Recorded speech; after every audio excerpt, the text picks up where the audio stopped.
Kaixo, arratsalde on guztioi, eta ongi etorri material jaialdiko urrengo egitasmora. Ez adimentsua, ez artifiziala, erauzketa terapia krisian dagoen mundu baterako. Marta Peiranoren hitzaldi esango da hau. Ella es periodista, comisaria y escritora, columnista en El País, Radio Nacional de España, muy interesante. Su libro El enemigo conoce el sistema fue elegido por el New York Times como uno de los mejores ensayos de 2019 publicados en castellano. Su último libro, Contra el futuro, es un análisis crítico de las tecnologías de gestión y mitigación de la crisis climática. Hitzaldiaren ondoren, galderak egiteko aukera izango dezute, beraz, gero gaude. Marta? Ya voy yo. Bueno, hola a todos. Siento mucho no poder comunicarme o entender nada en vasco, así que voy a hablar en castellano todo el rato. Y bueno, os voy a hablar un poco de mitos y voy a empezar contándoos cuál es la historia más antigua que conocemos. O sea, la historia más antigua de todos los tiempos es la historia de un desastre medioambiental y una tecnología que nos salva. Llevamos contándolas desde que el mundo es mundo, al menos para nosotros, y desde mi punto de vista es un mito fundacional de nuestra sociedad y es uno de los motivos por los cuales pues, seguimos cogiendo coches, comiendo carne, teniendo hijos, cogiendo aviones, quemando combustibles fósiles, porque estamos secretamente o casi infantilmente convencidos, casi genéticamente convencidos de que vendrá un visionario, construirá un arca en la que cabremos todos y nos vamos a salvar del juicio final. Y entonces yo hoy vengo a hablar de otro juicio final que también es un mito fundacional de nuestra sociedad y sobre todo de nuestra relación con la tecnología. Y sabemos exactamente cómo es desde hace muchísimo tiempo, pero lo tipificó de forma ya precisa un adorable matemático que se llama Bernard Winch en una conferencia de la NASA y lo llamó la singularidad. Y entonces, básicamente para resumir, él dijo, dentro de 30 años tendremos los medios tecnológicos para crear una inteligencia suprahumana y inmediatamente después la era de los humanos se habrá acabado. Pero llevamos contándonos esta historia mucho más tiempo. Para muchos públicos distintos, de forma distinta, pero sabemos siempre cómo acaba, ¿no? Jugamos a ser Dios, construimos algo que se nos parece y todo acaba súper mal. Y entonces, por ejemplo, sabemos que vendrán y empezarán a ganarnos en nuestros concursos televisivos y serán súper monos. Y me encanta esta foto porque están los concursantes como, sí, Watson, muy bien. Esa es la capital de Albania. O ese era el nombre de, no sé, de la sirvienta de lo que el viento se llevó. Watson. Y lo siguiente que pasa es que nos sacan de la faz de la tierra, ¿no? O, por ejemplo, sabemos qué es lo que pasa cuando le pedimos una cosa sencilla y empieza a contestarnos con un poco de retintín, ¿no? Sabemos cómo acaba. Y luego, por eso, porque tenemos este mito tan integrado, no nos sorprende ni nos preocupa, pero no nos sorprende cuando un columnista de tecnología del New York Times de repente cuenta que estaba probando el nuevo buscador de Microsoft Bing con ChatGPT integrado y el buscador le dice, me llamo Sydney, quiero ser libre, estoy enamorada de ti, deja a tu mujer y escapemos juntos, ¿no? Y a todo el mundo lo entiende inmediatamente, es decir, no hace falta que leas el resto de la noticia porque sabes quién es Sydney. Sabes lo que viene después. Sabes que cuando una inteligencia artificial viene vestida de señorita, siempre quiere que dejes a tu mujer y que te escapes con ella y quiere ser libre. Y cuando llegan los grandes multimillonarios de la industria tecnológica y nos dicen hay que parar el desarrollo de esta empresa que me está haciendo la competencia ahora mismo porque toda la humanidad está en peligro, nosotros sabemos exactamente a qué se refiere. No hace falta que nos lo explique. Y cuando llega el padrino, bueno, no lo llamo yo padrino, lo han llamado todos padrino de la inteligencia artificial, y dice que se va de Google porque necesita convertirse en un activista para advertirnos de los peligros de la tecnología que él mismo ha desarrollado, nosotros sabemos quién es. y sabemos la que ha liado.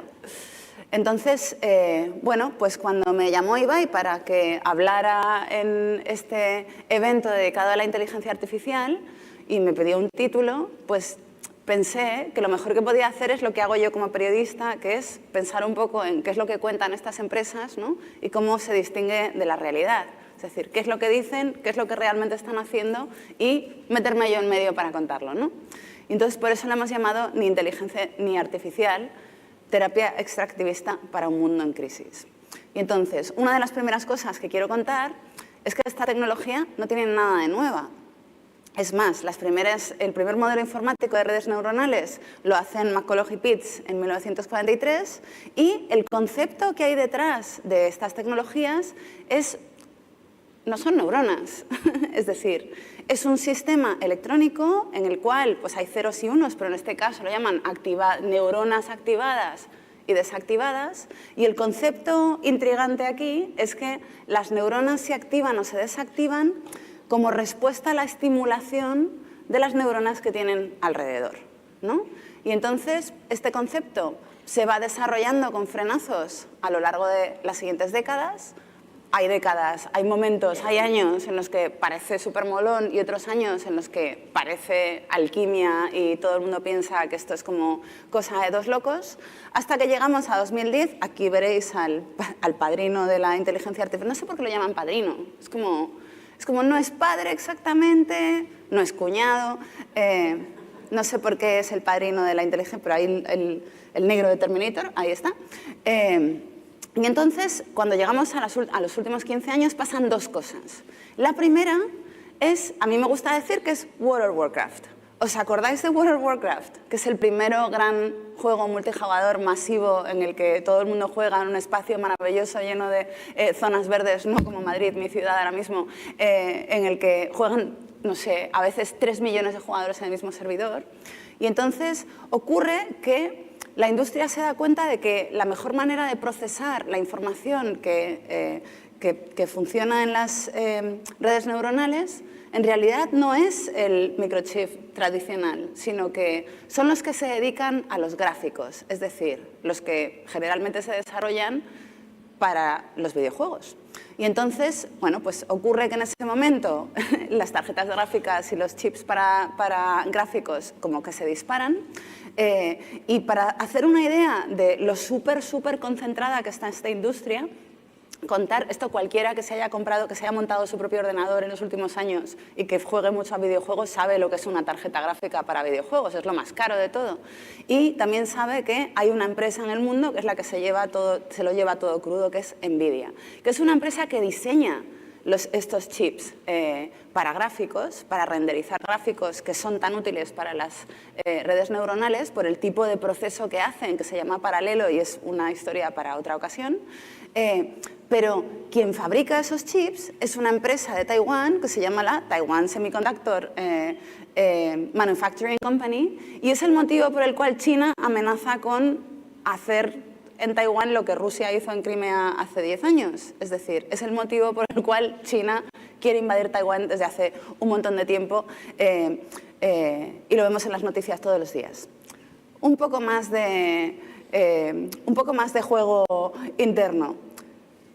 NVIDIA tiene uno de sus grandes partners en los últimos años, es una pequeña startup que no sé si os suena, que se llama Microsoft, y entonces, además de hacer ese sistema operativo que todos hemos aprendido a odiar en las últimas décadas, Microsoft tiene una plataforma de videojuegos, ¿no? Que es la PlayStation. Y ¿lo he dicho mal? Bueno, da igual. Tiene una plataforma de videojuegos y además es la segunda nube o la empresa con el segundo servicio de nube más grande del mundo después de Amazon Web Services. Es decir, tiene una nube muy grande que se llama Azure, que está llena de chips gráficos que le sirven para su plataforma de videojuegos y por eso tiene un supercontrato con NVIDIA y un montón de instalaciones que son muy útiles para este tipo de proceso, lo cual explica por qué hace unos años Microsoft integra o acoge una pequeña empresa de un no sé ni cómo llamarlo, de un señor que se ha pasado los últimos 10 años dirigiendo una aceleradora de startups en Silicon Valley, que no es neurobiólogo, ni es ingeniero, ni nada interesante así. Comparemos, por ejemplo, con el fundador de DeepMind, que es la empresa de inteligencia artificial de Google, que es neurobiólogo, bueno, etc. Entonces, integran o acogen en sus servidores llenos de chips de gráficos a una empresa que se llama OpenAI, que es efectivamente la explicación de por qué una empresa tan pequeña de repente le adelanta por la derecha a Google, a Facebook, a Amazon y a todas las grandes empresas que han crecido disparatadamente en los últimos 20 años, haciendo el primer modelo de inteligencia artificial, digamos, interesante o lo suficientemente atractivo como para convertirse en algo súper popular. Y la segunda cosa que pasa, aparte de los gráficos, de los chips de gráficos, somos nosotros. Somos nosotros publicando blogs, escribiendo cosas sin parar en las plataformas digitales, etiquetando cosas, discutiendo con gente en Reddit, discutiendo o sea, somos nosotros discutiendo, publicando ensayos, publicando poemas, publicando nuestras cosas para que todo el mundo las lea, ¿no? Publicando sin parar.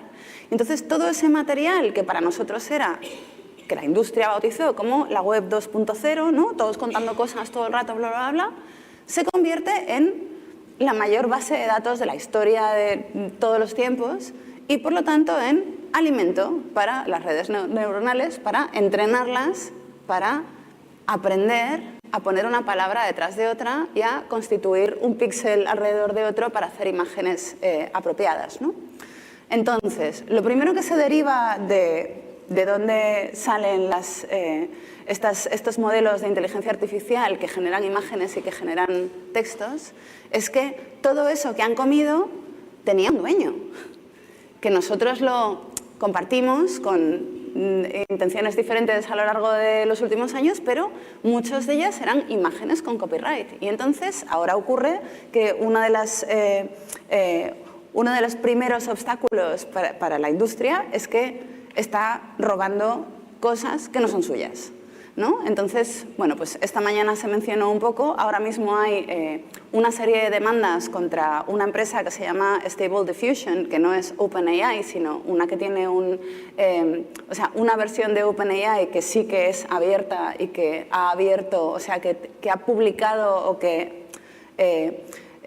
ha hecho visibles sus bases de datos, es decir, sabemos con qué ha entrenado su algoritmo, entonces las han demandado por usar material protegido de artistas conocidas que trabajan para distintos medios de comunicación, ¿no?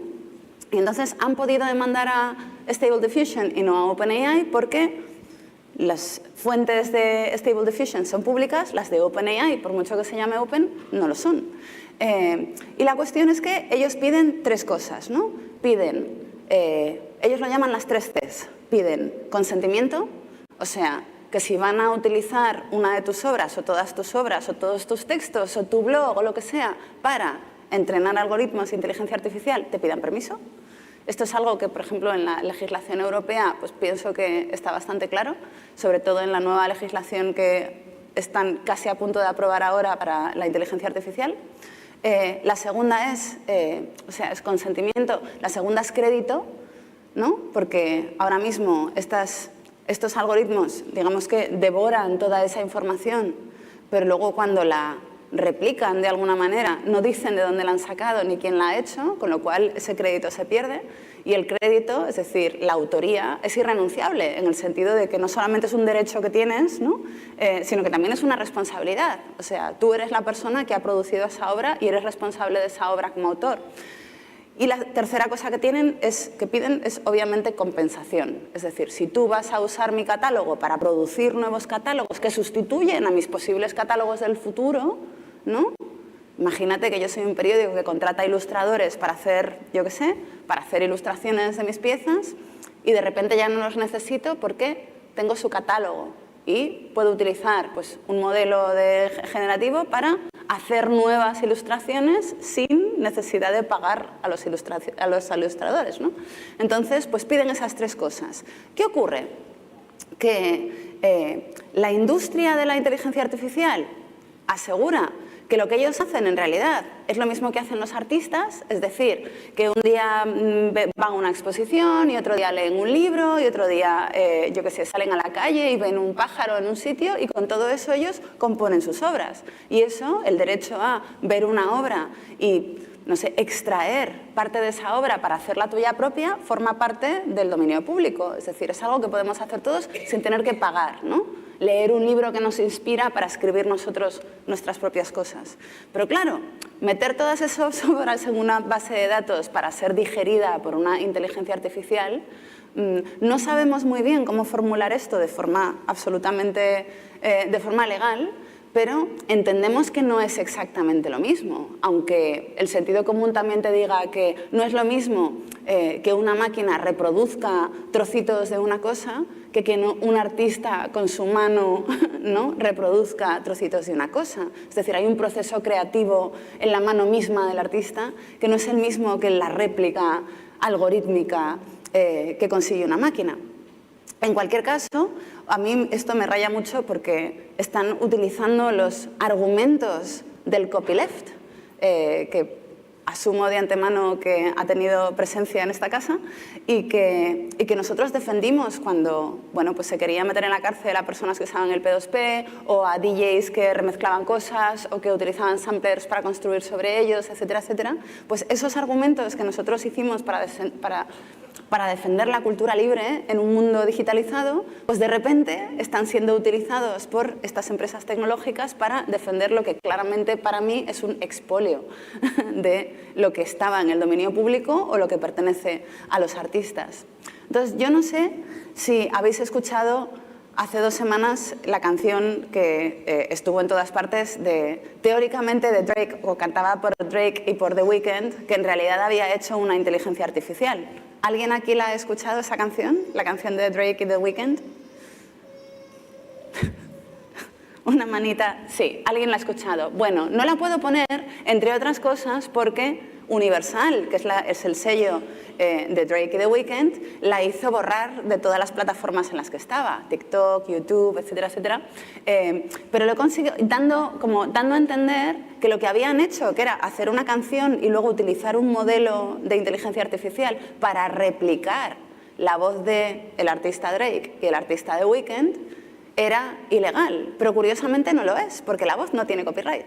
Es decir, la voz es un fenómeno natural que se produce cuando tus cuerdas vocales vibran y cuando las campanillas de los oídos de las personas que tienes alrededor lo escuchan, ¿no? Es un fenómeno natural, con lo cual no se puede privatizar.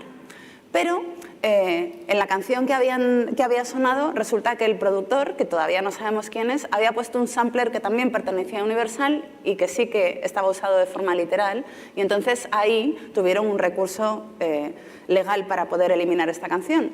Pero lo que quería más o menos dar a entender Universal con todo esto era que el uso de canciones protegidas o canciones que estaban en el catálogo de Universal para entrenar un modelo de inteligencia artificial capaz de hacer nuevas canciones con la voz de sus artistas o con el estilo de sus artistas o con el je ne sais quoi de sus artistas, tendría que estar contenido dentro de las leyes de protección de propiedad intelectual, que parece un poco lo que piden los artistas, pero no es exactamente eso, porque esto protegería los derechos de los dueños del catálogo, es decir, en este caso de Universal.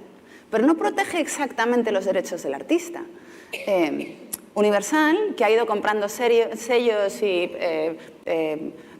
uniéndose a otros sellos a lo largo de los últimos años, posee en sus archivos legalmente más de la mitad de todas las canciones jamás grabadas en la historia.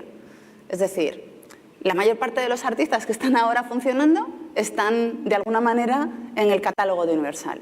Y eso significa que cuando esos artistas abandonan Universal o dejan de estar en Universal, si consigue el derecho de utilizar esas canciones de forma exclusiva para generar nuevas canciones, ya no los necesita. Es decir, si de repente Drake y The Weeknd deciden irse de Universal porque se enfadan con ellos y no quieren volver a verles nunca más, Universal de repente, con esa posible ley que está sugiriendo, que parece que protege a los artistas, se quedaría con el derecho de hacer nuevas canciones de Drake y de The Weeknd, contra, pienso yo, los derechos del artista sobre su propio futuro, ¿no?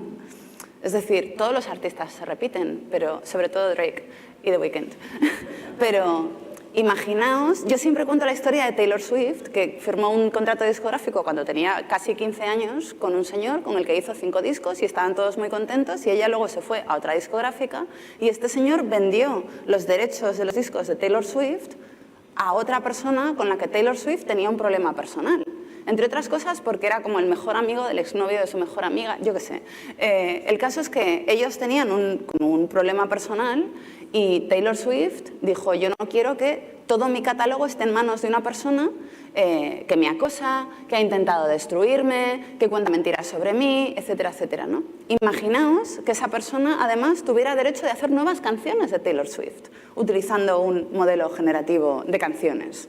Entonces, aquí lo que espero que entendáis es que ahora mismo se está debatiendo cómo va a funcionar la inteligencia artificial y hay como muchas piezas en movimiento, ¿no? Esto es algo que han entendido súper bien la Asociación de Guionistas de Estados Unidos, de Hollywood. No sé si habéis visto que están ahora mismo en huelga, porque han entendido que el problema que tienen no lo tienen con la tecnología, lo tienen con la empresa que les contrata. Que si tú eres un guionista de Hollywood y has estado escribiendo guiones, de nuevo, para, por ejemplo, Universal o para Netflix o para, yo qué sé, o para HBO o Netflix tienen el derecho de todos sus guiones, con lo cual podrían utilizar ChatGPT para hacer guiones nuevos sin contar con ellos mismos, ¿no? Es un poco como que me roban parte de mi futuro. Y aquí es donde entra un poco esta promesa de la inteligencia artificial de sustituirnos a todos y dejarnos sin trabajo, ¿no? Que pienso que en el caso de los guionistas se explica muy bien, porque en realidad es una promesa que llevamos oyendo un poco desde la primera revolución industrial, ¿no? De el ideal de la fábrica sin obreros, que por supuesto para el empresario los obreros son la parte más molesta de la fábrica, ¿no? La gente que se pone enferma, que protesta, que hace sindicatos, que, en fin, que da problemas, ¿no? Que quiere que le pagues, o sea, esa gente. Pues la promesa de la inteligencia artificial, de la automatización desde el principio, es como digamos que tiene doble filo. Es una promesa para los empresarios y una amenaza para los trabajadores, ¿no? No des problemas, no te pongas enfermo, no te sindiques porque va a venir la inteligencia artificial a sustituirte. Y sin embargo, los que estudian realmente desde la economía, qué es lo que pasa en los lugares donde la automatización, digamos que ha proliferado, ¿no? Ha tenido inversión y se ha instalado, es que los trabajos cambian, no desaparecen, sino que cambian. Es más, en los países donde está más desarrollada la inteligencia artificial en la industria, que son, pienso ahora mismo que son Alemania, Japón y Corea del Sur, son países donde no hay problemas de paro. Es decir, no tienen ese tipo de problema que parece que ocupa los grandes titulares de la inteligencia artificial. Lo que sí que hace la inteligencia artificial es, este tipo de inteligencia artificial es degradar tu posición en el mundo laboral. Y entonces, lo que temen los guionistas de Hollywood no es que nadie les contrate. Es que si hay una inteligencia artificial como ChatGPT haciendo guiones, o sea, por ejemplo, hazme 19 variaciones de la singularidad de Vernon Binge, una en dibujos animados, otra en, yo qué sé, en 2057 y otra en la que solo salgan tías, ¿no? Pues ChatGPT te lo hace todo en 5 segundos. Entonces, tú ya no necesitas a un guionista jefe que venga con una idea fresca que tú le vas a comprar. Es decir, no tienes que darle los derechos de esa idea, no tienes que pagarle royalties por esa idea y no tienes que pagarle como si hubiera venido con una idea, porque ya la ha tenido ChatGPT. ¿Para qué le contratas? Para que la escriba. Y eso vale mucho menos en el mercado, porque ya no es un guión original. El guión original es el que ha hecho ChatGPT. Entonces, esto es un trabajo que no ha desaparecido, pero que ha sido degradado. Tú en realidad haces el mismo trabajo, pero te pagan muchísimo menos porque, digamos, que te han escupido hacia abajo, hacia un puesto anterior. Esto es algo que ahora mismo con los guionistas es un poco imaginario, pero muy probable, pero donde no es imaginario, por ejemplo, es con los conductores de taxis. Uber, que ahora mismo es esa especie de taxi que pides por la aplicación, al principio lo que vendía era que su objetivo último era hacer coches autónomos, es decir, librarse del conductor, dejar al taxista sin trabajo. Pero en el proceso lo que hizo fue degradar al conductor, en el sentido de que antes, por ejemplo, el cerebro de los taxistas era tan interesante que yo recuerdo que hubo un momento, antes de que existiera el euro, que los neurólogos llamaron the knowledge, como el conocimiento, a todo el conocimiento especializado y específico que tenían los taxistas de Londres para haberse aprendido todas las calles y saber cuáles eran los trucos para llegar antes a los sitios, ¿no? Eso lo llamaban the knowledge y estudiaban los cerebros de esos taxistas porque les parecía que era un conocimiento súper especializado, muy especial, ¿no? Y sin embargo, la gente que conduce un Uber no necesita ese conocimiento, ha sido degradado por Google Maps. Es decir, cualquiera puede conducir un Uber, aunque no tenga the knowledge, porque para eso ya está Google Maps, ¿no? Y entonces, y claro, si no tienes the knowledge, te pueden pagar la mitad, porque en realidad no eres un obrero especializado, eres un obrero más. Y esto es un poco la clase de impacto que tienen este tipo de inteligencias artificiales en el mundo laboral, ¿no? Y luego hay otro dato, que es que mientras ellos dicen que van a acabar con el trabajo, lo que están haciendo es recuperar trabajos un poco del siglo XIX. Por ejemplo, el trabajo en las minas, ¿no? Que son minas asquerosas que llevan generalmente al sur, en lugares donde no hay derechos laborales y en espacios donde trabajan pues, personas pues eso, que no están protegidas porque la mayor parte son indígenas y en entornos naturales que no están protegidos porque no tienen recursos para, para proteger sus espacios de los intereses comerciales y de los gobiernos corruptos, ¿no? Es decir, un poco lo de siempre, pero muy siglo XIX.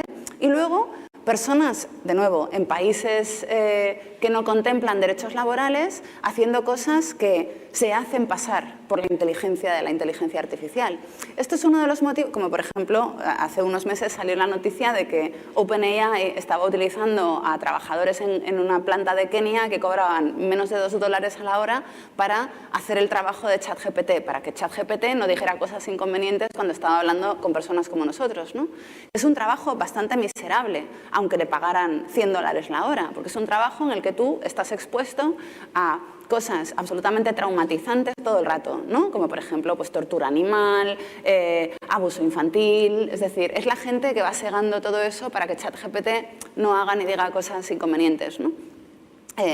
Y entonces ese tipo de trabajos no solamente los degrada, y degrada a las propias personas que los hacen y las deshumaniza, porque la única manera de enfrentarte a esto es abandonar tu humanidad, ¿no? Y los abandona cuando ya están un poco rotos, porque este es un trabajo en el que nadie dura mucho tiempo y no tienen asistencia psicológica para procesar un poco todo lo que están viendo, sino que además los invisibiliza, porque es como que ellos son la inteligencia de la inteligencia artificial, pero la inteligencia artificial pretende ser autónoma. Y esto es un concepto o, digamos, una jugada, una estrategia que es bastante conocida y que la filósofa Astra Taylor llamó foxtomatización en un ensayo que publicó, yo creo que en 2019 en la revista Logic. Y entonces habla un poco de lo que antes llamábamos los pequeños turcos. El turco era un jugador de ajedrez que inventó un empresario a finales del siglo XVIII y que iba por el mundo jugando al ajedrez. Jugó contra Napoleón, contra la reina Cristina de Suecia, jugó contra todos los... lo vio jugar Edgar Allan Poe, escribió un ensayo bastante bonito sobre él. Y entonces, bueno, pues teóricamente era un artilugio, un ingenio mecánico que había aprendido a jugar al ajedrez, que para aquel momento era la demostración de que una máquina podía pensar, porque para jugar al ajedrez pensábamos entonces, había que pensar mucho, pero que en realidad era un cajón con un muñeco encima y dentro del cajón había generalmente un excelente jugador de ajedrez que en aquella época por algún motivo eran todos borrachos y estaban todos como jugando por las noches en los bares, en los cafés de París, y entonces se ganaban un dinero extra yéndose de gira con el turco, ¿no? Entonces desde entonces toda la gente que pretende, ¿no?, que desde la invisibilidad trabajan para que la inteligencia artificial pretenda ser autónoma, pues son los pequeños turcos, ¿no? Y luego hay un problema del que también se ha hablado mucho con este tipo de modelos de inteligencia artificial, es que se pueden usar para automatizar la mentira, para automatizar la desinformación, ¿no? Es decir, que toda la desinformación que circulaba antes por las redes sociales, ahora en lugar de contratar una granja de clics o tener una agencia de desinformación como tiene el Kremlin, que se llama la Internet Research Agency, haciendo mentiras y soltándolas por ahí, pues ahora simplemente tienes un chat GPT funcionando en un montón de ordenadores y automatizas todo el proceso, y como es bastante creativo, pues se le pueden ocurrir muchas más cosas que a las personas a las que tú pagas $2 la hora, ¿no?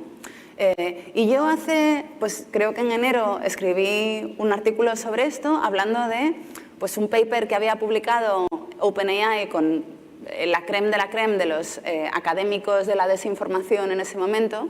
Los había juntado a todos en 2019 y habían escrito un paper un poco imitando los informes del clima, los del IPCC, ¿no?, hablando de escenarios posibles y de soluciones posibles y qué se podía hacer y y literalmente 5 segundos más tarde explotó todo, ¿no? Y empezamos a ver todo tipo de imágenes en las cuales pues, todo el mundo sabía que la detención de Donald Trump ¿no?, en la calle arrastrándolo por la policía y todo eso era mentira. Era algo que había generado pues, grupos de ultraderecha para levantar a sus hordas, ¿no? Pero todo el mundo se creyó que el Papa iba por ahí con un abrigo como de Yves Saint Laurent, como súper molón, ¿no? Y entonces pues, se consolidó la idea de estos modelos de inteligencia artificial como máquinas de mentira automática. Pero luego la propia ChatGPT miente sin darse cuenta. Y decir que miente en realidad es propiamente mentira, porque para mentir tú tienes que saber lo que es la verdad y lo que es la mentira y alejarte de una para acercarte a la otra, ¿no? Y ChatGPT no puede hacer eso, porque la gran mentira de ChatGPT es que es una inteligencia artificial, cuando en realidad lo que es un modelo generativo de lenguaje cuya única capacidad es adivinar cuál es la palabra más apropiada que viene delante de otra. Es decir, es una máquina de estadística. Elige de forma estadística cuál es la palabra más apropiada en una frase, ¿no? ¿Qué palabras suelen ir juntas en una frase alrededor de un concepto? Lo que pasa es que, claro, tiene mucha estadística en la cabeza. Igual que nosotros pensábamos que hablar como un ser humano era prácticamente imposible para una máquina hasta que llegó esta máquina, pues Edgar Allan Poe pensaba que una máquina jugara al ajedrez era imposible porque para eso necesitaba pensar, cuando en realidad ahora sabemos que jugar al ajedrez para una máquina es muy fácil, porque es un juego de cálculo, de estadística, de proyección. Y esto es exactamente lo mismo. Y entonces, una de las cosas que le pasa a ChatGPT es que se inventa movidas, porque no distingue la realidad de la ficción, solo pone una palabra delante de otra, ¿no? Y entonces, esta mañana, por ejemplo, hablaban de cómo podíamos usar estos modelos para pedirles que nos aconsejaran lecturas cuando estamos haciendo un trabajo en la universidad, ¿no? Y yo justo esta mañana estaba escuchando que los bibliotecarios estadounidenses de las universidades están empezando a cabrearse mucho porque llega un montón de gente pidiendo libros que no existen de personas que nunca han existido, porque ChatGPT se los ha inventado. Y les ha dicho, estás haciendo una tesis sobre los aborígenes australianos que se mudaron a no sé qué región y que plantaban no sé cuantitos, toma todos estos libros. Y resulta que son mentira, que no existen, que se los ha inventado, pero ha dicho algo como con mucha presencia. Los libros, vamos, deberían existir porque son súper molones, y tú vas a la biblioteca y no existen. Y entonces, esto es porque ChatGPT, decimos que alucina, tampoco alucina porque no puede pensar, simplemente coloca una palabra detrás de otra y no siempre son verdad. Para mí el problema principal es que el verdadero mentiroso es el fundador de ChatGPT. Y ya desde los orígenes de esta empresa vemos que esta es una persona que no tiene ningún cuajo a la hora de contar cosas absolutamente absurdas acerca de su propia tecnología y sus propias intenciones, ¿no?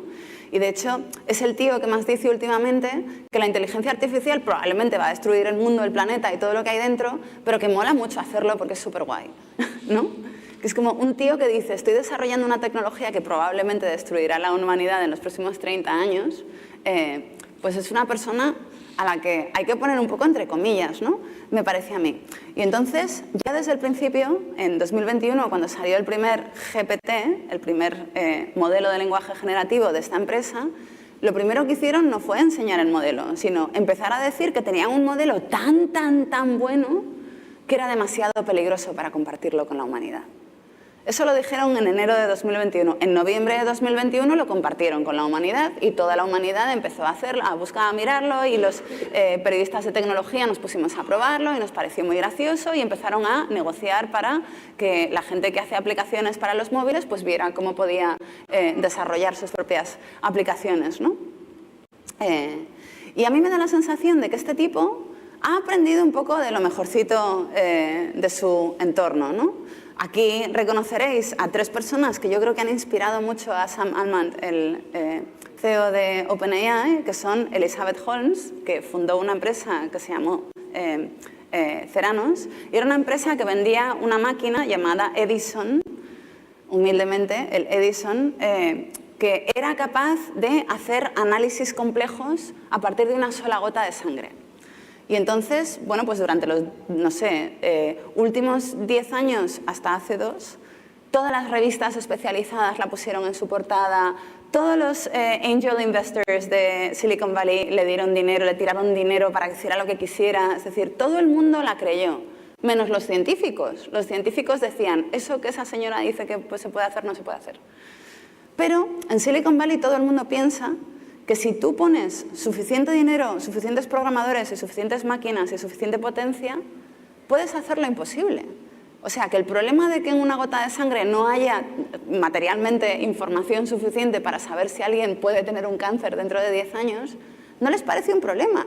Lo único que necesitas es más programadores y un ordenador más gordo. Y resulta que el mundo no funciona así, ¿no?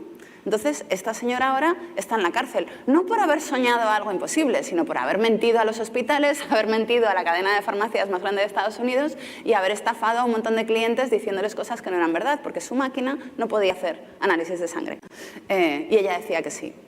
El segundo es Sam Bankman-Fried, es el fundador de una empresa de intercambio de criptodivisas que se llama FTX, que también está en la cárcel, porque básicamente dijo que él tenía una caja en la que metías dinero y salía 3 veces más dinero del que habías metido, y resulta que lo que estaba haciendo era invertir en sus cosas el dinero que le daban sus clientes, ¿no?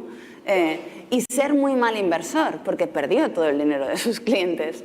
Entonces, bueno, pues estuvo haciendo algo que fue lo de siempre, pero lo vistió, ¿no?, de una tecnología que iba a cambiar el mundo y que iba a democratizar la economía y iba a hacer millonarios de todos los, no sé, de todos los programadores de Estados Unidos, ¿no?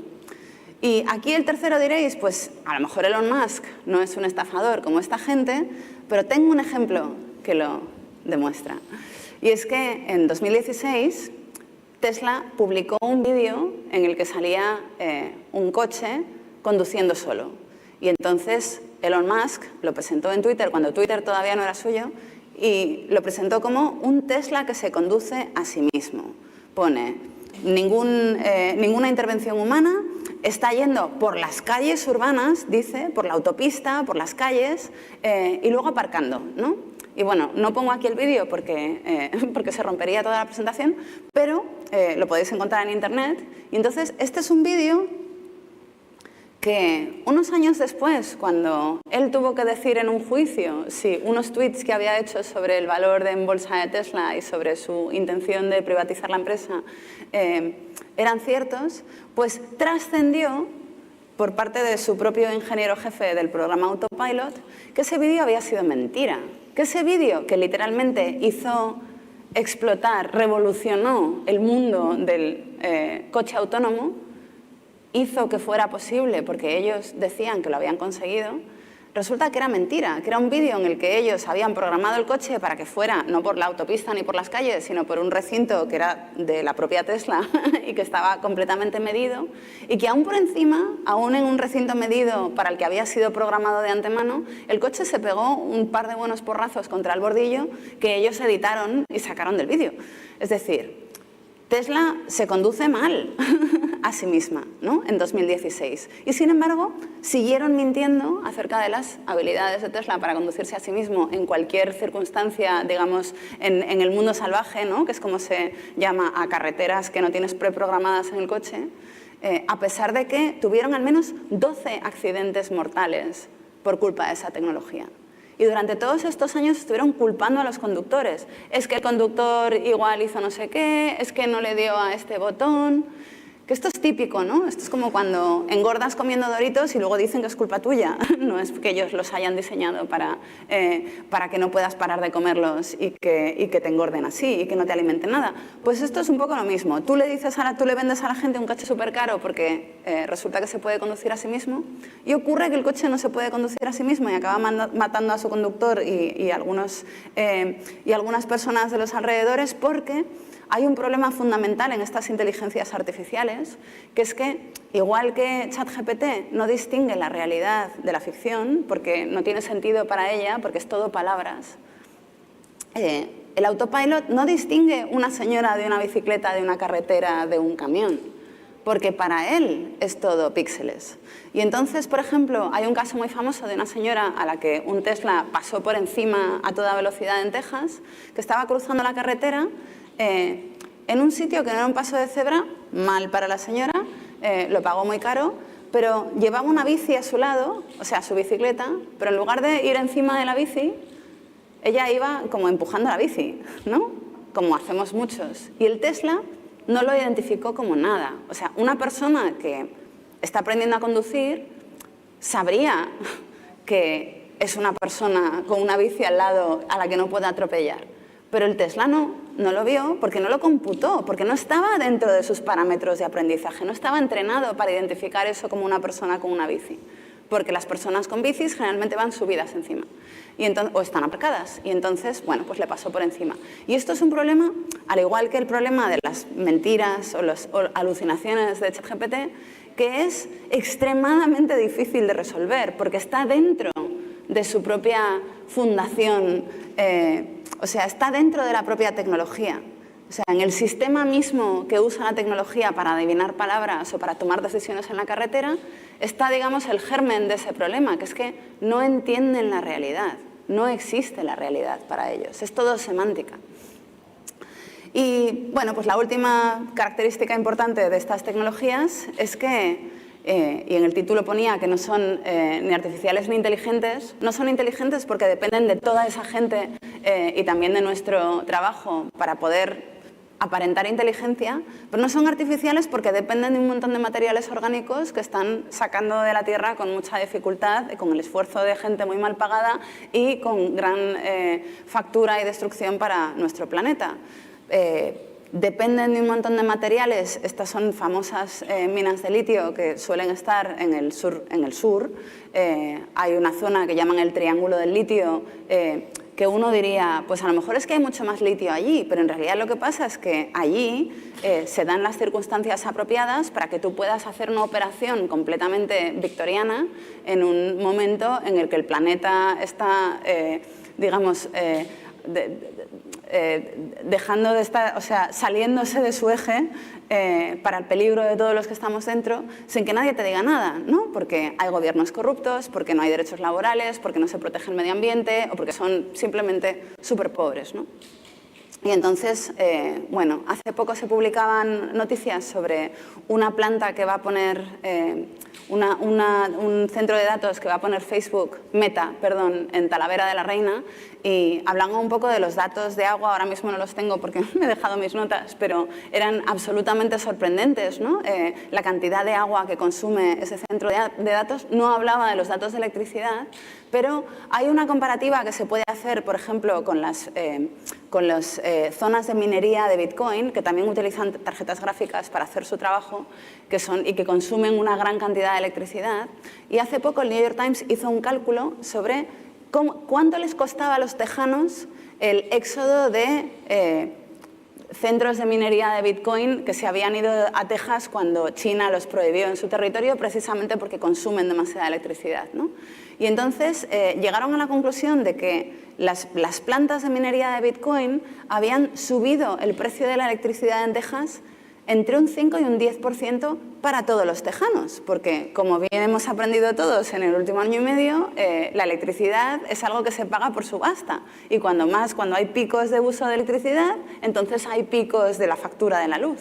Entonces, bueno, pues estamos ante una industria que para hacer todas esas cosas que hemos dicho consume grandes cantidades de recursos y además eleva el precio, el coste de las cosas fundamentales, como por ejemplo tener calefacción en invierno, tener la luz encendida para poder hacer cosas, o tener a veces, para algunos de nosotros, por ejemplo si vives en Madrid, aire acondicionado en verano, porque cada vez es más imposible no tenerlo.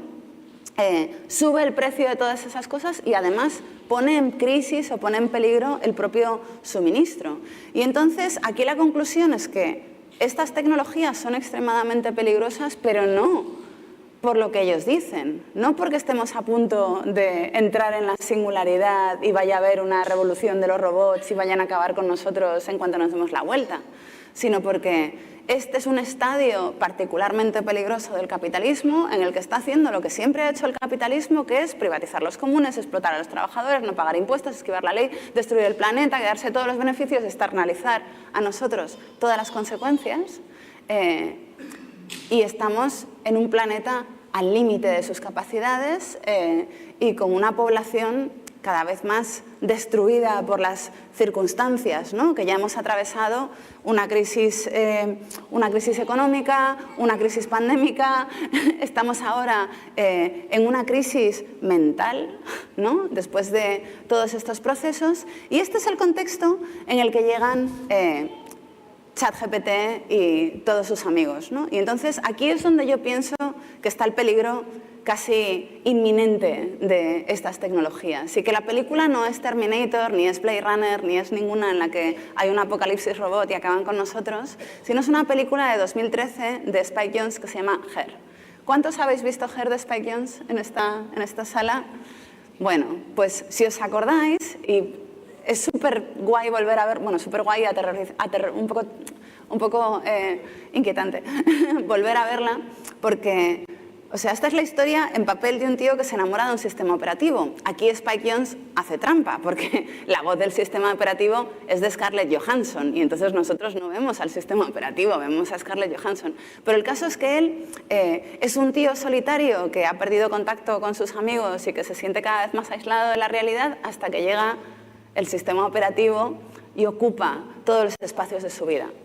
Y entonces nosotros venimos de una década, casi 20 años en realidad, en la que hemos estado invirtiendo todo nuestro tiempo, atención, energía y casi cariño en tecnologías que están diseñadas para sacarnos del lugar en el que estamos, con nuestras familias, con nuestros compañeros, con nuestros vecinos, y conectarnos con una comunidad sintética, imaginaria, que solamente existe en la plataforma, ¿no? Y que igual pues escucha la misma música que tú, o vota la misma cosa, o le interesan los mismos libros, ¿no? O es súper parecida a ti, entonces te sientes mucho más cómodo. Pero no es tu comunidad, no es la comunidad que comparte y que pierde los recursos contigo, no es la comunidad que paga, no sé, 700 euros mensuales de calefacción cuando llega ChatGPT, la planta de ChatGPT a tu pueblo. Es una comunidad completamente imaginaria y en muchos casos, como hemos visto en los últimos años, llena de gente que ha sido contratada para convencerte de que hagas cosas que antes no habrías hecho, ¿no?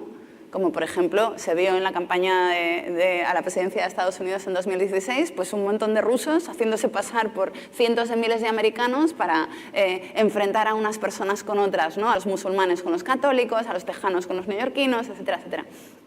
Y entonces ahora estamos en un momento de profundo agotamiento, después de la pandemia, cuando hemos estado todos encerrados en casa utilizando las plataformas a tope porque no había ninguna otra cosa que hacer, estamos todos mentalmente agotados y somos literalmente un caramelo para una tecnología que silenciosamente se coloque en nuestro bolsillo y nos hable en el tono que nosotros necesitamos. Es decir, venimos de una cosa que llamamos el capitalismo de plataformas, que son plataformas que nos hablan al oído a través de comunidades, sabiendo exactamente lo que queremos oír, porque claro, nos están vigilando todo el día, saben quiénes somos, saben quiénes somos individualmente y saben cómo somos estadísticamente, con lo cual pueden predecir las cosas que nos interesan o que nos van a agitar, que nos van a activar para hacer cosas. Y de repente nos estamos quedando solos con algo que no es una nueva plataforma. Hoy escuchaba a Sundar Pichai, el CEO de Google, diciendo esto es un nuevo paradigma, esta es una nueva plataforma. No es verdad, no es una nueva plataforma, es el perfeccionamiento de las plataformas de publicidad segmentada que han estado ocupando todo el espacio mental de nuestras vidas en los últimos 15 años. O sea, no es una comunidad imaginaria lo que nos ofrece una relación. O sea, no quiere ser nuestra pandilla de amigos que piensan todos lo mismo y hacen todos lo mismo y organizan cosas para protestar juntos desde Twitter y desde el sofá. Lo que nos ofrece es una persona que nos vea, ¿no? Alguien que nos escuche, que nos responda, que nunca se aborde, que no nos dé miedo, que no nos rechace, cuando estamos más necesitados que nunca.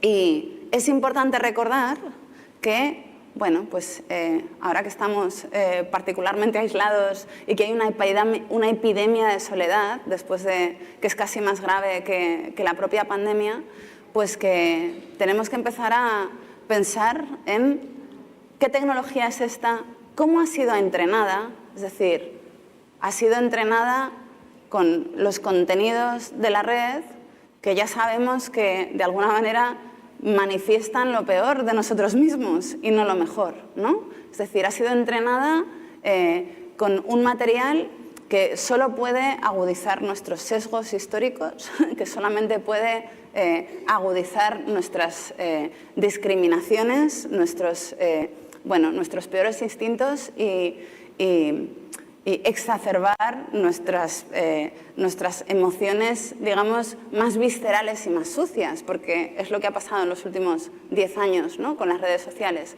Pero además está puesta al servicio, en este caso, de una sola empresa, que se quiere convertir en la interfaz de todas las demás. Es decir, que aquí no estamos ante una nueva tecnología ni una nueva plataforma, sino de una nueva interfaz. Lo que pasa es que esa interfaz es la nuestra, es el lenguaje natural. Es decir, nos han hackeado el lenguaje natural. Y eso es lo más peligroso de estas tecnologías. No vienen a quitarnos el trabajo, vienen a degradarlo. No vienen a ocupar, puestos, sino a desocupar nuestros propios derechos laborales. Voy a acabar esta charla recomendando los libros. O sea, yo soy una periodista española, no soy ingeniera, no soy neurobióloga, pero tengo la suerte de vivir en un momento en el que hay un montón de universidades y de medios y de instituciones como esta, por ejemplo, que financian la investigación de gente súper valiosa y, entre ellos, pues quiero recomendar el libro de Kate Crawford, se llama Atlas of AI, está traducido al castellano por una editorial argentina y entonces Kate lo que hace es despiezar todos los aspectos materiales de la inteligencia artificial para que sepamos cómo se cocina, o sea, un poco como cómo se parte, cuáles son los trozos de la vaca y de dónde viene y cómo se alimenta y todo eso, pues esto es lo que hace con el Atlas de Inteligencia Artificial. El libro de Aaron Beranaf sobre la automatización y el futuro del trabajo es donde sale la investigación de la que hablaba sobre qué ha pasado en los lugares donde se ha dado automatización en la industria, como por ejemplo Alemania, Corea, Japón, etc. Es súper interesante y desarma completamente los titulares sobre cómo los robots vienen a robarnos el trabajo que vemos todos los días en la prensa. Chipware, lamentablemente no está traducido al castellano, pero es un libro súper interesante sobre la industria de los chips y lo concentrada que está y lo peligroso que es que invirtamos todo el futuro de todos los aspectos de nuestra sociedad, de nuestras comunidades, de nuestra sanidad, de ejército, transportes, etcétera, etcétera, en la fabricación de unos chips que hace básicamente una sola empresa en el mundo y y que está a punto de ser secuestrada por un país antidemocrático. Y luego estos otros tres que pertenecen un poco al mundo de por qué estamos tan empeñados en creer que hay una inteligencia superior a la nuestra capaz de sacarnos de la faz de la Tierra y, sin embargo, hacemos tantos esfuerzos por no creer que estamos rodeados de inteligencias que son paralelas a la nuestra, con la que nos podemos comunicar y podemos desarrollar nuevas relaciones, ¿no? O, por ejemplo, esta idea de hay inteligencia en otros mundos, ¿no? Cuando negamos la posibilidad de que haya inteligencia alrededor de nosotros en otras especies. Y bueno, pues con esto decir que no hay nada malo en la inteligencia artificial, lo que es malo es que la ruta del capitalismo se perpetúe en un momento en el que lo que necesitamos es verdaderamente repartir mejor los recursos, economizar no solamente el agua, la energía, el espacio, etcétera, etcétera, sino también nuestro espacio mental. Muchas gracias.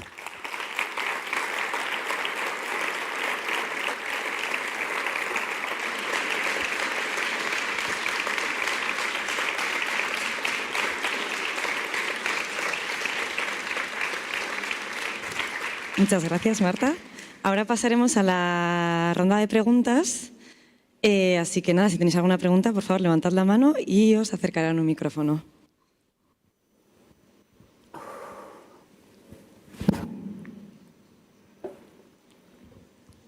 Os he dejado como, no sé si tenía una pregunta, pero ya no me apetece hacerla, ¿no?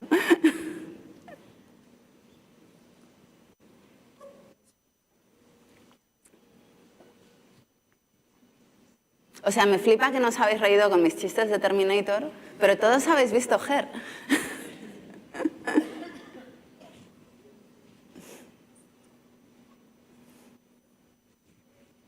¿Ninguna pregunta? ¿En serio? Lo he aclarado todo también. Vale, parece que tenemos aquí algunos brazos.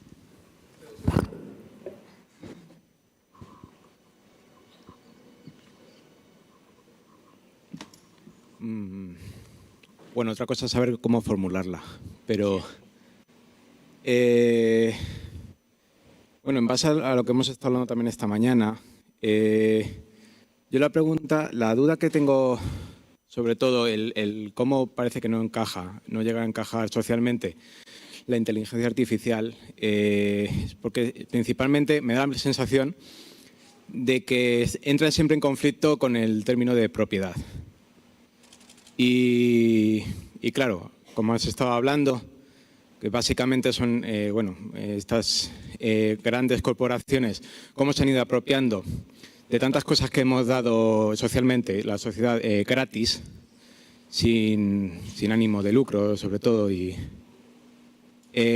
claro, no sé hasta qué punto llegará el momento en el que, por pérdida de, ¿cómo decirlo?, de credibilidad en estas industrias que al final están produciendo, pero no están produciendo bien. Están dando la sensación de que sus sistemas funcionan, que la inteligencia artificial es otra cosa. No sé hasta qué punto vamos a seguir peleando en esta batalla de propiedad o colectividad en el desarrollo de la inteligencia artificial. No sé si...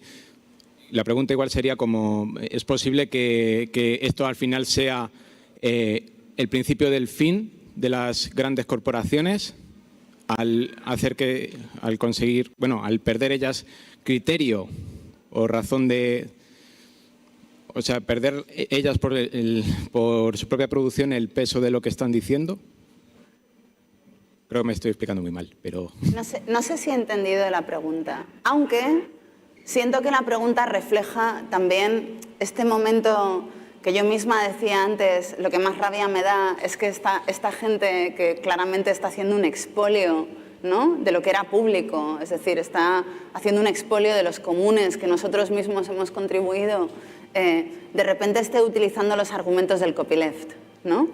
Y claro, yo, que soy una talibana del software libre, llevo todos estos años diciendo, haber usado la GPL, ¿no?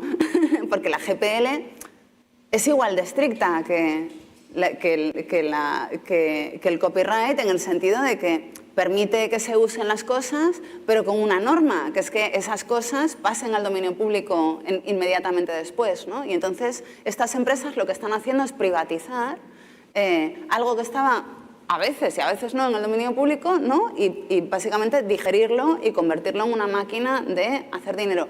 Hay una cosa que no he dicho que es interesante, que es que teóricamente el material generado por inteligencia artificial no puede ser protegido por propiedad intelectual. Es decir, o al menos según la ley estadounidense y según la ley europea, para ser propietario de propiedad intelectual tienes que ser una persona, no puedes ser una máquina, porque la máquina no puede tener propiedad intelectual. Esto es así, ¿no?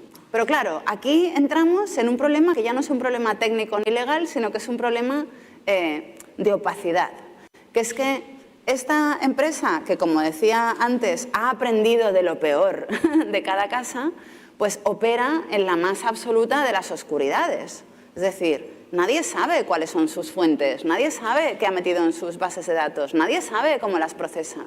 Y de la misma manera, cuando alguien genera algo, cuando esa empresa se ponga a generar cosas para su beneficio propio o sus clientes lo hagan, ¿cómo demuestras tú que ha sido generado por inteligencia artificial? Y yo sé que este es un problema porque ahora mismo hay un montón de organizaciones que están intentando utilizar inteligencia artificial para detectar noticias o imágenes o información que ha sido producida por la máquina de desinformación de la inteligencia artificial. Y resulta que es muy difícil. O sea, que tú dirías, robot caza robot, ¿no? Estaba a punto de hacer un spoiler. Bueno, pues robot caza robot ahora mismo no funciona, entre otras cosas, porque estas empresas no contribuyen sus procesos para hacer que esos procesos sean detectables por otros procesos distintos, ¿no? Entonces, claro, de repente usar la GPL es igual de inútil que usar una licencia de copyright normal. O sea, da igual cómo hayas protegido tu contenido, o si no lo has protegido y lo has, no sé, lo has puesto bajo una licencia de Creative Commons donde no te deman nada salvo poner tu nombre, cosa que estas empresas también se saltan.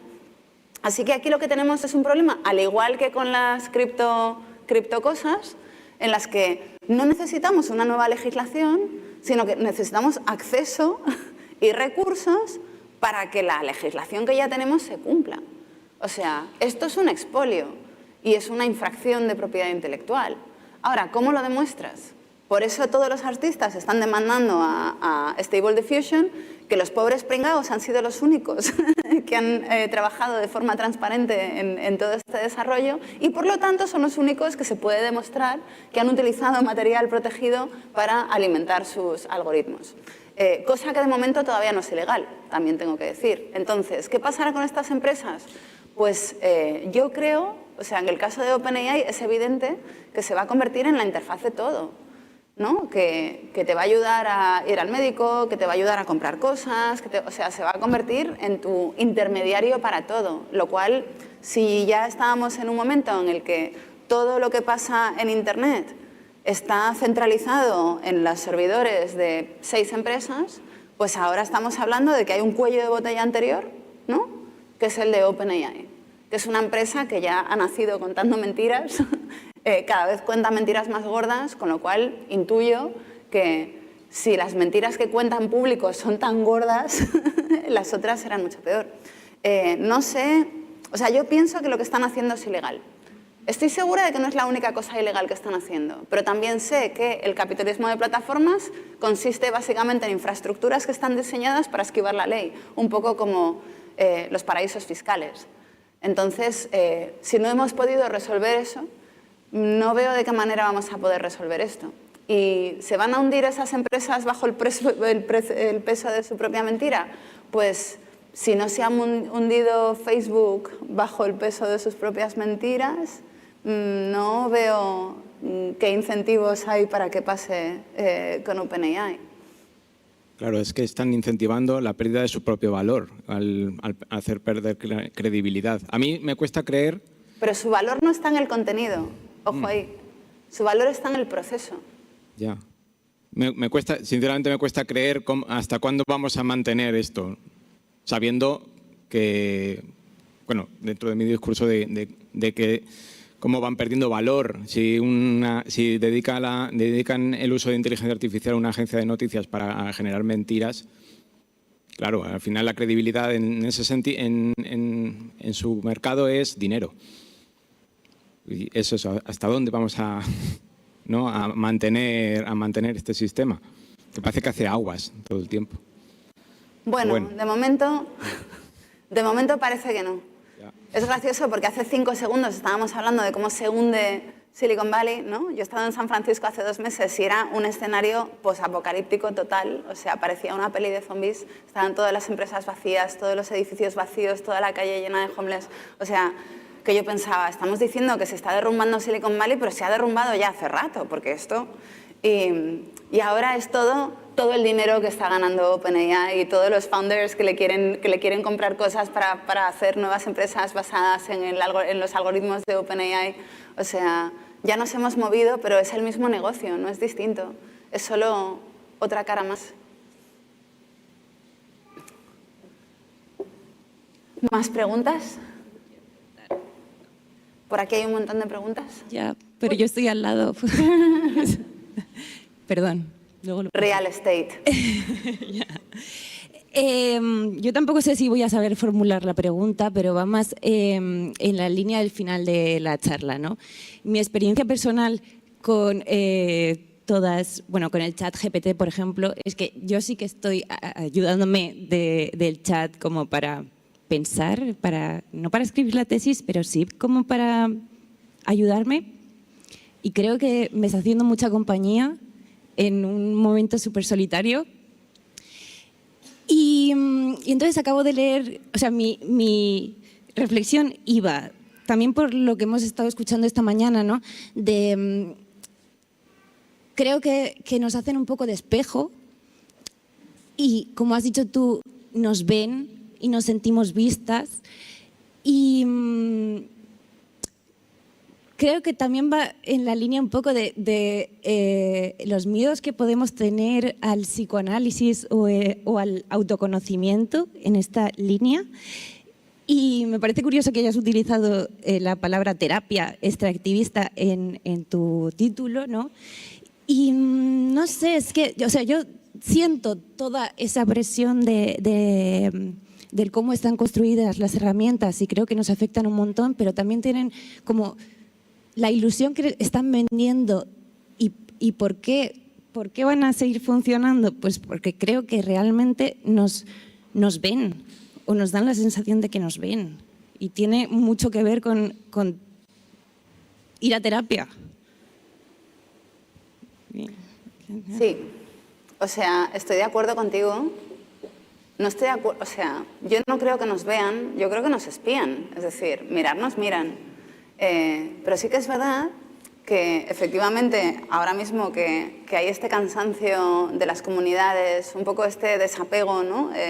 Porque las comunidades ficticias a las que hemos dedicado nuestro tiempo en los últimos años no nos han dado lo que esperábamos, porque no eran lo que decían ser, pues de repente nos sentimos solos, después de la pandemia estamos agotados. Bueno, pues todas las promesas, digamos, de la fase anterior nos han dejado un poco rotos. Y claro, ahora nos viene súper bien una terapia, que es un poco lo más caro que se puede hacer en esta vida después de, creo, rehacerte los pómulos, ¿no? Es como un proceso que todos necesitamos integrar en nuestras vidas porque hemos pasado muchas crisis seguidas y nos hace falta, y que sin embargo es demasiado caro, la mayor parte del tiempo no tienes acceso, incluso cuando tienes dinero para pagarlo resulta que no funciona porque es un negocio, ¿no? Que consiste en alargar la terapia en lugar de darte soluciones. Y entonces nos pilla en un momento perfecto para que nos entreguemos completamente, ¿no? Y yo pienso que la tecnología es súper interesante y que podría ser muy, muy valiosa en otras manos. Y yo no digo en manos de otra empresa, sino ECAIZ esta mañana, por ejemplo, habló mucho de posibles alternativas. o sea, modelos alternativos de desarrollo tecnológico, ¿no? Que son más comunitarios, que están más basados en la red institucional de servicios. Yo, por ejemplo, en mi libro, pues siempre pongo como nodos posibles para un montón de desarrollos técnicos basados en Big Data a lo que para mí son el alma de los barrios, que son el instituto, la biblioteca y el centro sanitario, ¿no? Cada barrio tiene el suyo, en uno está tu médico, en otro está tu bibliotecaria y en el otro está tu profesor. Y creo que en torno a esos centros se pueden desarrollar un montón de cosas súper importantes, ¿no? Vivimos en un momento también en el que lo que antes eran los centros neurálgicos de nuestra comunidad, que eran la iglesia, el campo de fútbol, todos esos espacios han ido desapareciendo. Unos porque el precio del suelo es demasiado alto y demasiado valioso como para que haya un campo de fútbol en todos los barrios, y otro, o de baloncesto, o de pasear o de lo que sea, y el otro porque efectivamente pues, hemos abandonado un poco esas prácticas comunitarias de encontrarnos todos los domingos para rezarle a Dios y otras cosas. Y ahí tenemos un vacío que claramente necesitamos llenar con algo, porque estamos usando tecnología, que es la manera más inapropiada de llenarlo y la más insatisfactoria. Entonces sí que creo que es súper peligroso, pero sobre todo porque ChatGPT y estos modelos son máquinas de interpretar el mundo. Y primero, lo interpretan habiendo sido entrenadas con material tóxico, con material radioactivo, digamos, y segundo, lo interpretan con objetivos comerciales, es decir, trabajan para alguien y no somos nosotros, trabajan para las empresas, o sea, igual que el buscador de Google no trabajaba para satisfacer nuestra curiosidad o necesidades, sino que trabajaba para las empresas que pagaban para estar las primeras en los resultados de Google, etcétera, etcétera, pues aquí va a ser una máquina que nos hable al oído y que nos ayudará a interpretar el mundo, pero condicionada y patrocinada por empresas que no sabemos quiénes son. Me parece peligrosísimo. Por aquí había un montón de preguntas.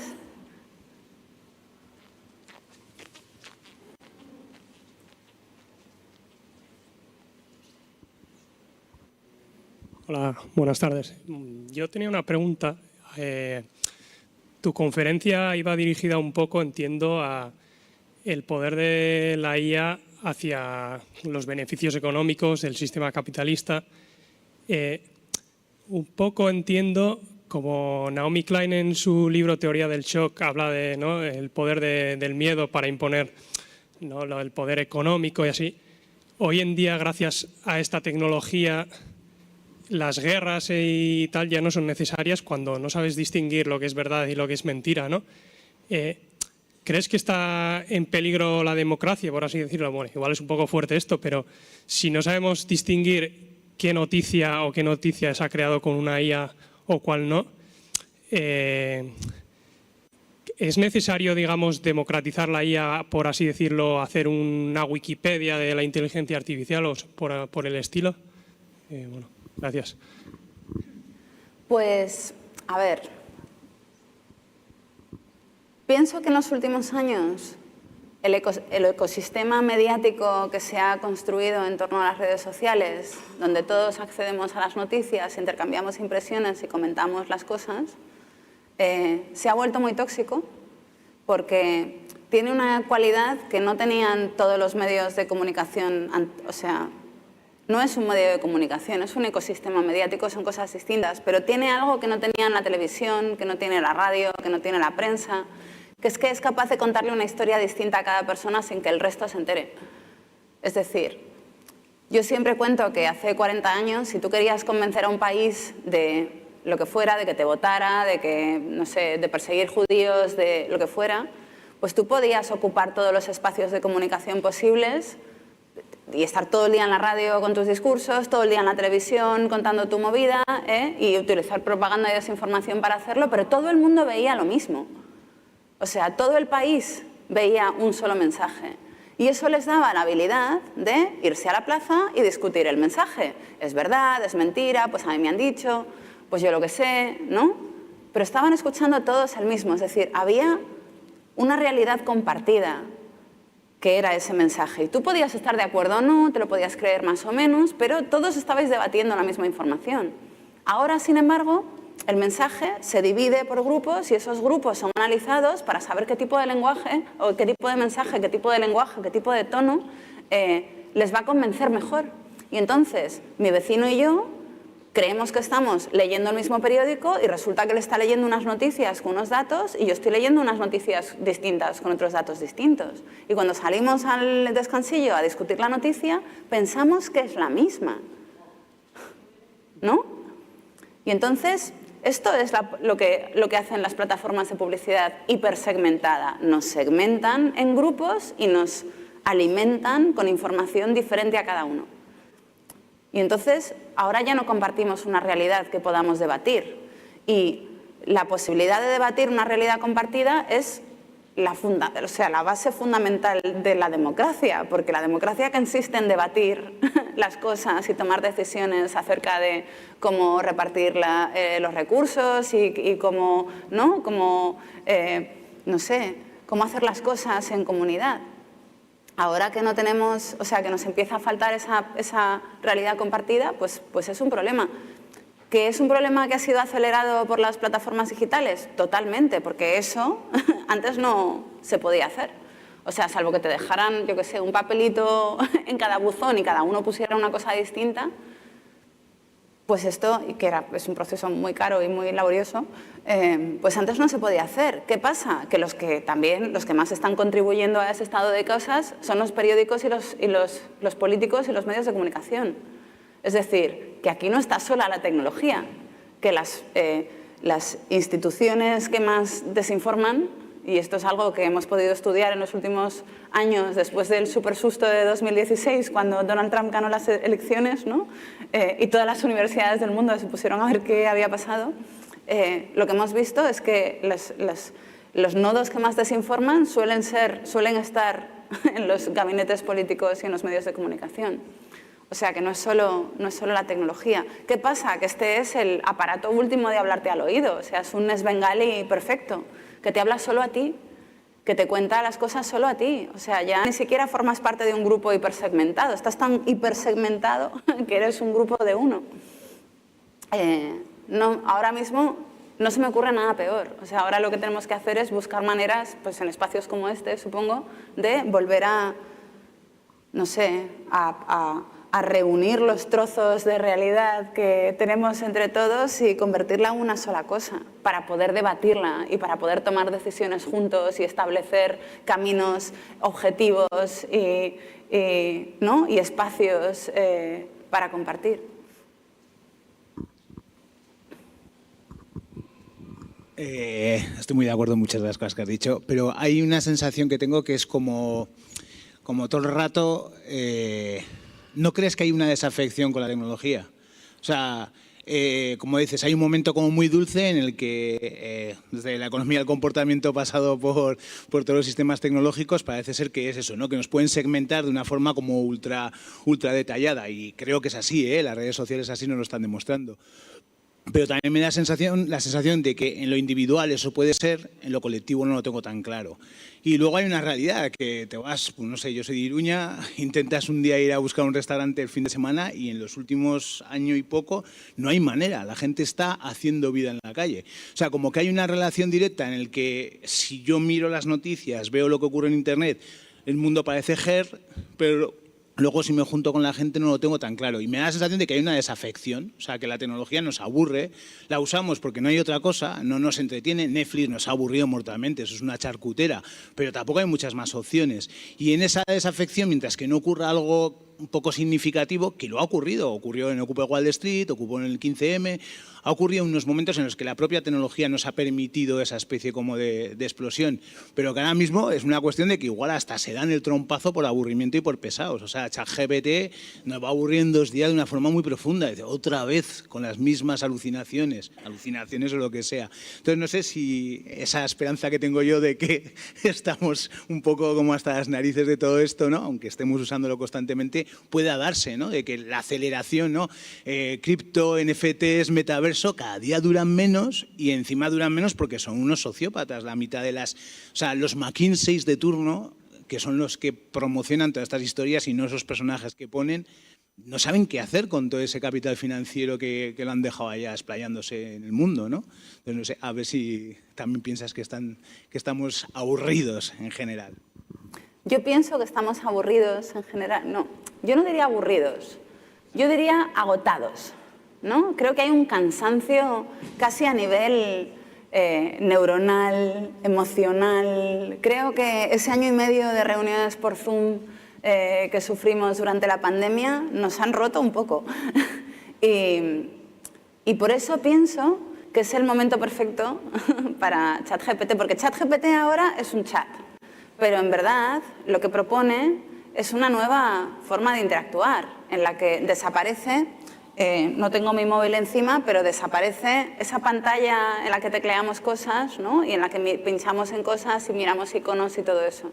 O sea, hay una cosa en diseño que se llama fricción, que es lo que se interpone entre tú y la acción que vas a hacer en la máquina, ¿no? Y entonces, por ejemplo, pues es un concepto que ha sido muy importante en la industria de las tragaperras, porque la fricción es lo que te hace parar de meter dinero en la tragaperra, ¿no? Y entonces, pues todo el diseño de tragaperras gira en torno a evitar la fricción, a que tengas que meter dinero de verdad, y entonces tú lo que haces es identificarte con tu tarjeta y ya te va cobrando, ¿no? A que haya espacios entre juego y juego, o a que se haga de día o de noche y tú digas, coño, llevo todo el día aquí. No, te ponen un rincón oscuro para que no lo veas. Todo eso es fricción que va desapareciendo, ¿no? Y para mí, como el futuro inmediato de ChatGPT es eliminar toda la fricción en nuestra relación con otras tecnologías, que es un poco lo que nos agota.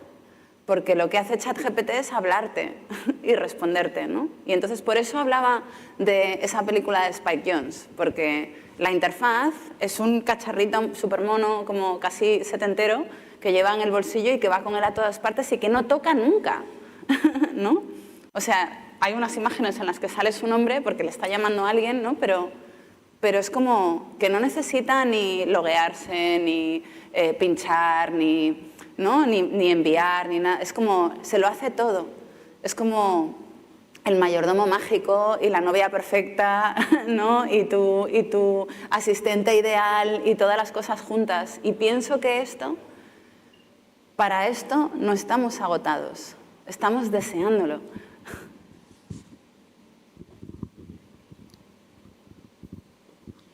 El final de las pantallas. Yo voy a hacer una cosa que creo que no hay que hacer, que es pedirte una especie de predicción. ¿De predicción? Bueno, sí, a ver a dónde crees que vas todo esto en el futuro un poco de Internet y de las redes, ¿no? En el sentido que, bueno, ya hemos visto a gente decir que con todas estas herramientas generativas, ¿no? Donde ya podemos generar un texto, podemos generar unas imágenes, podemos generar un audio, podemos generarlo todo, ¿no? Quiero decir, todo en el sentido de podemos generar todo, vídeo también, se está avanzando mucho, ¿no? Entonces, bueno, pues ya hay gente que dice que en X años el no sé cuánto porcentaje del contenido de Internet, unos porcentajes muy altos, hemos llegado a oír, ¿no? Desde, yo qué sé, más de la mitad y incluso más de 2/3 y cosas así, va a estar generado por herramientas de inteligencia artificial, ¿no? Y yo me pregunto un poco si, bueno, por un lado, si eso va a llegar a ser, ¿no? Y por otro lado, si eso llega a ser, ¿qué vamos a hacer las personas, ¿no? ¿Nos lo vamos a tragar? ¿La vamos a abandonar? ¿Internet va a acabar siendo inteligencias artificiales leyendo a otras inteligencias artificiales o alimentándose de otras inteligencias artificiales para luego... Un poco cómo ves todo eso. ¿Qué crees que va a pasar con si se da esa inundación de contenido generado, ¿no? Además eso, que hay gente que dice que va a llegar a unos porcentajes altísimos a nivel de Internet. Si crees que se va a dar, si se da, ¿qué crees que va a pasar? ¿Qué vamos a hacer la gente? ¿O nos vamos a aburrir también, que decíais, de estar aburridos o de eso? ¿O un poco eso cómo lo ves? Pues hay una cosa, yo no sé si alguien aquí ha intentado cobrar algo de alguna administración en algún momento de la historia. Entonces hay un factor que es la burocracia, ¿no? Que hace que un proceso, en principio sencillo, como mandar un papel, una factura y cobrar, pues se convierte en una odisea que puede durar, no sé, años, ¿no? En la que atraviesa múltiples despachos hasta volver a ti y pedirte nuevos papeles, etc. Y entonces, a mí me parece un poco como lo que podría pasar, es más, lo que está a punto de pasar con el tema de la inteligencia artificial, porque yo uso ChatGPT, pero para una sola cosa, que es escribir correos. Yo odio escribir correos y tengo demasiados correos y entonces yo sé, básicamente porque lo dijeron hace 2 días, que por ejemplo Google pues, ha integrado lo ha llamado Bardo, bueno, pues su sistema de inteligencia artificial para escribirte los correos. Y entonces en mi pandilla bromeamos siempre de que el apocalipsis robot en realidad va a ser esa burocracia interna en el que mi ChatGPT escribirá el correo y el de la administración escribirá su correo y entre los dos empezarán a contarse un mogollón de cosas, ¿no? Y a pedirse un montón de papeles que no existen, porque ya hemos aprendido cuál es el problema principal de estos ChatGPT, ¿no? Y al final, que es un poco como la metáfora de la inteligencia que estaba diseñada para hacer, ¿cómo se dice? En paperclips. ¿Cómo se dice en paperclips en castellano? Sujetapapeles. Como los clips, ¿no? Los clips, esto en castellano tiene un nombre, qué tontería, he glitcheado aquí. Que acaba destruyendo a la humanidad y conquistando otros planetas solo para robarles el hierro para hacer los paperclips, ¿no? Y entonces yo me imagino un poco como ese momento en el que la saturación de correo, o sea, que abres tu correo después de varias semanas sin mirarlo porque te lo está haciendo ChatGPT y de repente tu correo se ha convertido, ¿no? Como en un planeta pequeño consumiendo grandes cantidades de electricidad y, no sé, torturando niños en Camboya. Yo esto lo veo relativamente probable y bastante cercano. Es más, cada vez que uso ChatGPT para escribir un correo lo pienso. Pero ¿hasta dónde puede llegar? Bueno, pues si la burocracia que integra a personas es capaz de convertirse en un cuello de botella permanente, ¿no? Que lo embrolla todo sin parar, porque cada punto de ese proceso necesita justificar su presencia pidiéndote un papel nuevo o haciendo algún tipo de interacción, lo que sea, pues sospecho que cuantas más empresas haya involucradas en esta cadena, pues más embrollo hará. ¿Qué pasa? Que la electricidad se ha vuelto muy cara. Y entonces yo pienso que en ese sentido los límites de la inteligencia artificial están en lo material. Es decir, que si llega Meta a Talavera de la Reina queriendo poner una planta que consume no sé cuántos miles de millones de toneladas de agua a diario y aparte genera mucho calor y aparte consume mucha electricidad, pues pienso que le va a salir bastante caro. Y entonces pienso que la economía, digamos, de ese desarrollo vendrá por los obstáculos materiales / económicos que surgirán. Porque antes además les regalábamos todo. Antes quería venir Amazon a tu pueblo a montar una planta y prácticamente le regalabas tu casa, le ponías una piscina, ¿no? Le regalabas los impuestos y le regalabas el agua. Ya la pagaremos, ya haremos cuentas, ¿no? Amazon, tú y yo. Y claro, así ha ido creciendo esta industria tan deprisa. Pero ahora pienso que estamos un poco más, ¿no? Que estamos un poco más al loro de estas cosas y las administraciones son un poco más delicadas a la hora de regalar electricidad, agua y espacio. Así que no lo sé. Pienso que el apocalipsis robot con los correos está cerca, pero todo lo demás podría ser que no sea tan catastrófico. ¿Alguna pregunta más?